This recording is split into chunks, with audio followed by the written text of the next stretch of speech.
वो लड्डू भी संजोग से नाव ही थे। जब आग लगाने की बारी आने की हुई तब पत्नी कहती है उसको ठेल करके अपने पति को कि जाओ करम फूटा, तुम ही खाओ 5 मैं ही खाऊंगी 4। उसने उसको ठेल के कहा कि तुम ही खाओ 5 मैं ही खाऊंगी 4। जैसे वो 5 और 4 सोले जो 9 लोग आए थे पूर्वा से भाग्य सभा, उन लोगों ने सोचा कि ये हमें लोगों को खाने की बात है, ये भूत प्रेत बन गए क्योंकि 9 लोग आए थे। अब वो 9 लोग पूर्वा के आगे आगे और ये दोनों पति पत्नी पीछे पीछे लगाता हो, वो उधर भाग रहे, ये पीछे से भाग रहे हैं। जब गांव में पहुंचे तब पता चला, उन पति पत्नी ने कहा भैया हम लोग मरे नहीं थे। हम तो कहा तुम लोग मरे नहीं थे तो ये फिर 5 और 4 खाने की बात क्या कर रहे थे? कहा वो मेरे नैहर से लड्डू आया था, उसी को 9 लड्डू थे, उसी पर ये विवाद हो गया। ऐसी सी कहानी। लोगों ने कहा धन्य है आप लोग, अगर आप एक शब्द और न बोलते थोड़ी देर तो हम लोग आग लगा देते। ये क्यों हुआ? ये घटना क्यों घटी? क्योंकि बुद्धि शुद्ध नहीं थी, बुद्धि पवित्र नहीं थी। और बुद्धि अगर पवित्र नहीं है आपके पास तो जिस घर में आप जीते हैं उस घर में भी आपको सुकून नहीं। जिन लोगों के बीच जीते हैं उनके बीच भी सुकून नहीं है। जहां आप काम करते हैं वहां भी सुकून नहीं है। आप जहां रिश्तेदारी में जाते हैं वहां भी सुकून नहीं है। बड़ी बात यह है कि आपकी हमारी बुद्धि शुद्ध है। सब लोग बुद्धि को शुद्ध बनाए। ये बुद्धि शुद्ध कैसे होगी? बुद्धि शुद्ध करने का साधन है ये सत्संग। ये सत्संग जब आप लगातार करते हैं तो आपके जीवन में प्रेम आता है, आपके जीवन में विश्वास आता है, आपके जीवन में विवेक आता है, आपके जीवन में समता आती है, आपके जीवन में ज्ञान आता है, आपके जीवन में सदाचार आता है। ये सब अपने जीवन को सुंदर बनाने का मंत्र है। आदमी की बुद्धि गलत हो जाती है तो देखो कैसा कैसा नशा करता है, कैसी कैसी बात बोलता है। कैसी कितने लोगों को मैं देखता हूं, अपने ही बेटा को ध्यान दीजिए सब, कितने लोगों को देखता हूं अपने ही बेटा को, अपने ही पोता को साला बोल देते, साला सब गुस्से में अपशब्द बोल देते। क्यों बोलते हैं ऐसा? कितने लोग अपनी छोटी सी बेटी को ऐसी गाली दे देते हैं। मैं राजस्थान में था, एक छोटी सी बच्ची थी, उसकी पोती, और पोती को उन्होंने राण कहा। कितना मैं सुना, मुझे बहुत अफसोस हुआ कि कितना आदमी नीचे गिर गया है। अपनी बेटी को, अपनी पोती को, अपने घर की बच्चियों को राण कहना कितना बड़ा अवसर है। अपने बेटे को साला कह देना, पोते को साला कह देना, कितना ये मतलब कुशब्द है, कितनी दुर्बुद्धि है। अरे बेटा पोता को बोले तो बोले, कहीं जा रहे हैं और जूता नहीं मिला तो कहते साला जूता कहां चला गया। जूते को भी साला बोल देते। बताओ जूता साला है आपका? लेकिन बिना विचारे लोग बोले जा रहे हैं। क्यों? क्योंकि बुद्धि आपकी शुद्ध नहीं है, खान पान शुद्ध नहीं है। क्या क्या चीज खाते हैं लोग, कैसी कैसी चीज खाते हैं। मांस खाते हैं, अंडा खाते हैं, मछली खाते हैं, शराब पीते हैं, गुटखा खाते हैं, पान खाते हैं, जर्दा खाते हैं, पुकार खाते हैं, पुड़िया खाते हैं, तंबाकू खाते हैं। कितने लोग हम लोगों के पास आते हैं बंदगी करने और ऐसे करते हैं, ये खलियान दिखता है कितना बड़ा है। खाते हैं सब, हाथ में तंबाकू खा खा करके गंदा किए, मुंह गंदा किए हैं। बुद्धि खराब है। और ये बुद्धि खराब है इसलिए आपके जीवन में सब कुछ खराब। क्यों खाते हैं? अंडा भी लोग खाते हैं। कहते हैं संडे हो या मंडे और रोज खाओ अंडे। कितना बढ़िया लगता है कहने। और लोग कहते हैं कि साहब मैं नहीं खाता हूं, बच्चे खाते हैं। अब बच्चे नहीं खाते तो कहते हैं अरे संडे संडे को अंडा खाया कर, तेरा दिमाग बढ़े। अंडा कहां से आता है? विचार कीजिए, बुद्धि की बात कर रहा हूं। अंडा कहां से आता है? खीरा के पेड़ में फलता है, लौकी के लता में है। खीरा और लौकी के लता में अंडा नहीं है, अंडा आता है मुर्गी के पेट से। मुर्गी का गर्भ है अंडा, और किसी का गर्भ खाना, सोचिए किसी के प्रेगनेंसी खाना कितना बड़ा अशुद्ध है। जो आदमी अशुद्ध चीज खाएगा उसका जीवन अशुद्ध हो जाएगा। अंडा खाता है, अंडा कहां से आती है? आता है मुर्गी के पेट से। लोग कहते हैं अंडा खाने से प्रोटीन और विटामिन मिलता है, और अंडा आता है मुर्गी के पेट से। तो मुर्गी काजू किशमिश खाती है क्या? कहां से प्रोटीन चला गया मुर्गी के पेट में? कितना मनुष्य की बुद्धि नीचे चली गई। और जब आदमी एक दुर्गुण करता है, एक नशा करता है, एक दोष करता है, एक गलती करता है, तो हजारों गलतियों का भंडार उसके जीवन में आ जाता है। एक रात एक पंडित जी की एक बेटी थी, पढ़ लिख करके बहुत समझदार हुई। बेटियां यहाँ बैठी है, ध्यान से सुनिएगा। पंडित जी की बेटी, एक ही इकलौती बेटी, पढ़ लिख करके बड़ी हुई। पंडित जी उसकी शादी करना चाहे, लड़की उम्र हो गई थी। तो पंडित जी ने सोचा मैं अपनी लड़की को पढ़ा लिखा करके इतना गुणवान बनाया हूं, तो अच्छे लड़के से शादी करूंगा। तो लड़की के शादी के पहले पंडित जी ने एक कागज में अपनी लड़की का गुण नोट किया। तो लड़की के अंदर में 30 गुण बनाए। कितना गुण? 30 गुण उसकी लड़की में उन्होंने लिखा। अब वो लिस्ट लेकर के घूमता था कि मेरी बेटी में 30 गुण है, जिस लड़का में 31 गुण होगा कम से कम उसी लड़का से शादी। अब लेकर के घूमे। जैसे लड़की मैट्रिक पढ़ी है, हाई स्कूल पढ़ी है, तो लड़का इंटर होना चाहिए। और लड़की इंटर है तो लड़का कम से कम कॉलेज वाला होना चाहिए। लड़की कॉलेज है तो लड़का कम से कम ग्रेजुएशन वाला होना चाहिए। इस तरह से हर माँ बाप की तमन्ना हो। अब लड़की के लिए लड़का पंडित जी खोजने लगे। कहीं 10 गुण वाला मिले, कहीं 12 मिले, कहीं 15 मिले, कहीं 18 मिले। 20 से ऊपर का लड़का मिलता ही नहीं। लड़की की उम्र हो गई लगभग 28 साल। लड़का मिला नहीं। बहुत दिनों के बाद पंडित जी ने सोचा अब क्या होगा, लड़की कुंवारी रह जाएगी। लड़की के लिए पंडित जी ने अखबार में विज्ञापन छपवाया कि मेरी लड़की ब्राह्मण परिवार की बेटी है, मैथिल ब्राह्मण है, और कोई ब्राह्मण लड़का अगर कम से कम 31 गुण वाला हो तो मेरी बेटी से शादी कर सकता। अखबार पढ़कर एक लड़का आता है पंडित जी के पास। पंडित जी से कहता है पंडित जी क्या आप ही शादी करना चाहते हैं अपनी बेटी की? कहा हाँ। कहा कितना गुण वाला लड़का चाहिए? कहा कम से कम 31, क्योंकि मेरी बेटी में 30 गुण है। ध्यान से सुनिएगा, बेटी में मेरे 30 गुण है, कम से कम 31 गुण वाला लड़का चाहिए। तो लड़का कहता है पंडित जी आप जितना गुण चाहते हैं वो सब के सब मेरे अंदर मौजूद है।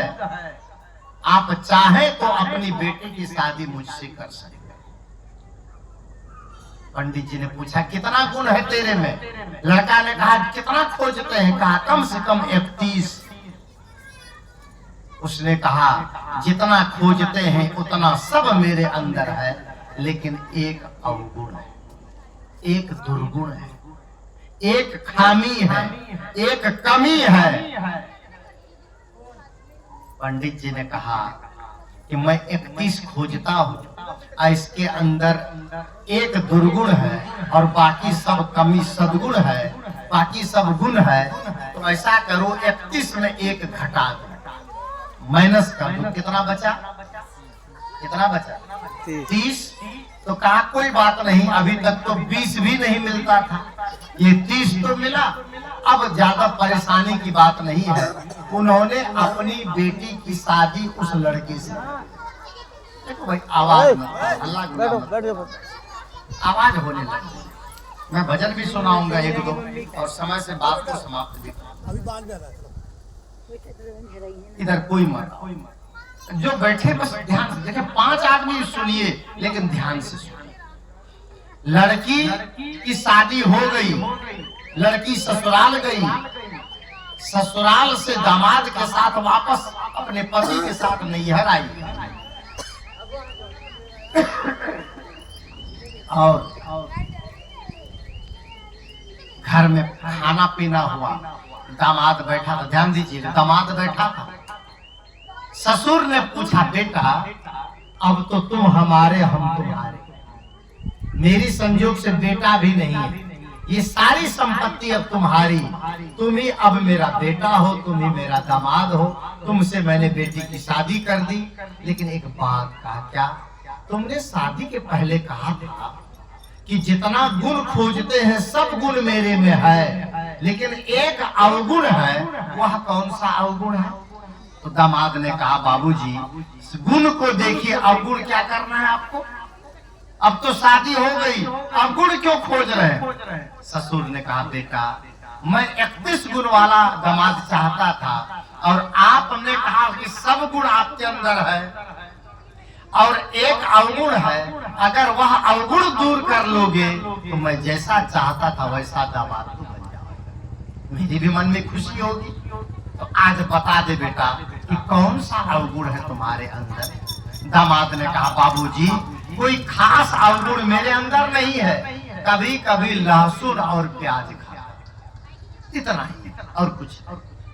पंडित जी ने कहा, मैं मैथिल ब्राह्मण हूँ, मेरे घर में लहसुन प्याज नहीं चलता है, लेकिन तुम खाते हो तो कोई बात नहीं, छोड़ सकते हो कि नहीं? कहा बिल्कुल छोड़ दूंगा, इसमें कौन बड़ी बात है।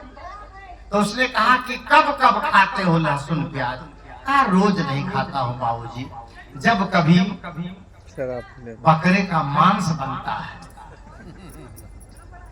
तो मांस में प्याज लहसुन से बघार लगती है, तभी मैं खाता हूँ, नहीं तो मैं लहसुन प्याज छूता भी नहीं।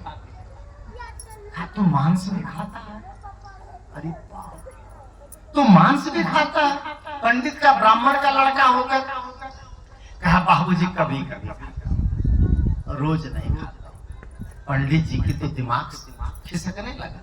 कहा तो मांस खाता है, और कहा था कि एक छोटा सा अवगुण है, कब कब खाता है मांस? कहा बाबूजी मांस 600 रुपये किलो है, रोज कहां से खाता हूँ? नहीं खाता हूँ। कहा कब खाता है? कहा मांस तब खाता हूँ जब कभी 2-4 बोतल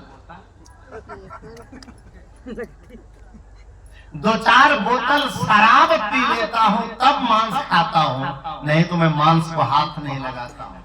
पंडित जी ने कहा फूट गया कर्म मेरा, मेरी बेटी,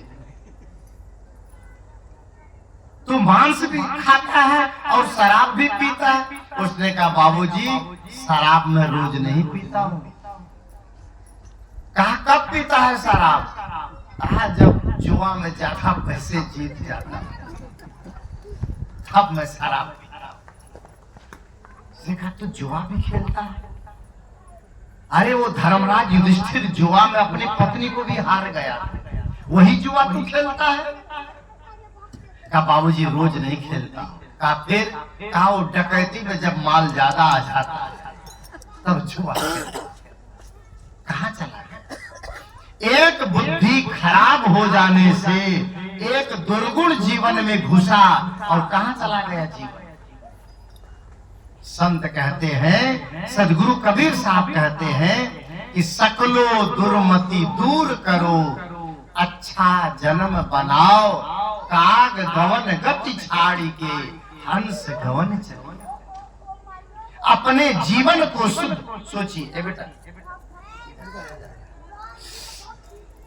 सोचिए सब लोग, बुद्धि हमारी सुंदर है, हम सुंदर वाणी, बुद्धि हमारी सुंदर है, हम सुंदर आहार करें। मछली न खाएं, अंडा न खाएं, मांस न खाएं, शराब न पिए, गुटखा न खाएं, खैनी न खाएं, पान न खाएं, तंबाकू न क्यों खाएं?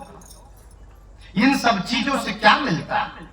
अच्छा सपोज करो आप खाते हैं गुटखा, पान, बीड़ी, सिगरेट पीते हैं और आपके बच्चे भी पीने लग जाए तो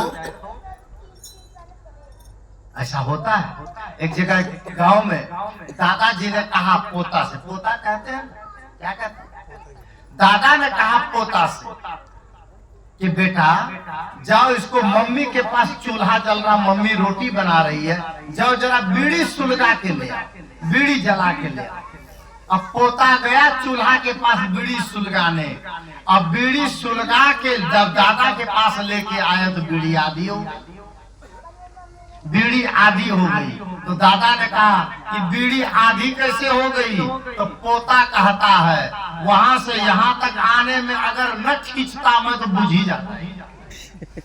वो खींचते खींचते लेके आया, अब खींचते खींचते लेके आया तो पीना सीख गया। आप जब खुद पिएंगे और परिणाम क्या मिलेगा? आपको उसकी बीमारी मिलेगी।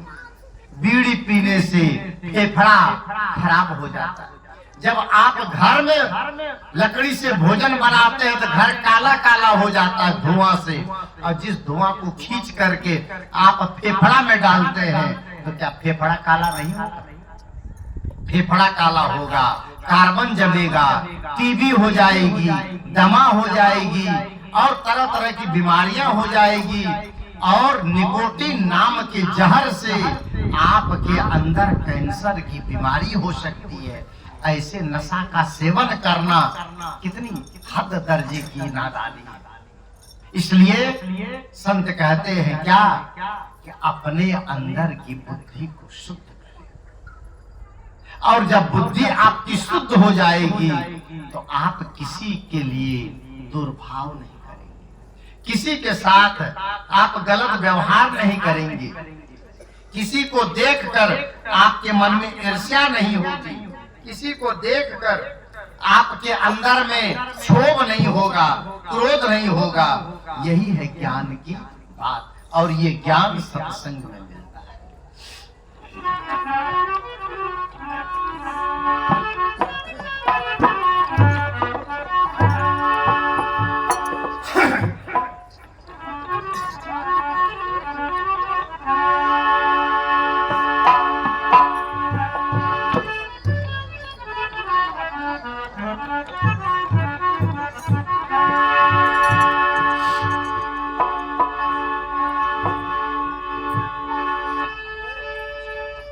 ज्ञानी की सेवा करो, संग करो सुख लाए। ज्ञानी की सेवा करो, संग करो सुख लाए। कहे कबीरता दास को, तन मन दुख न साए।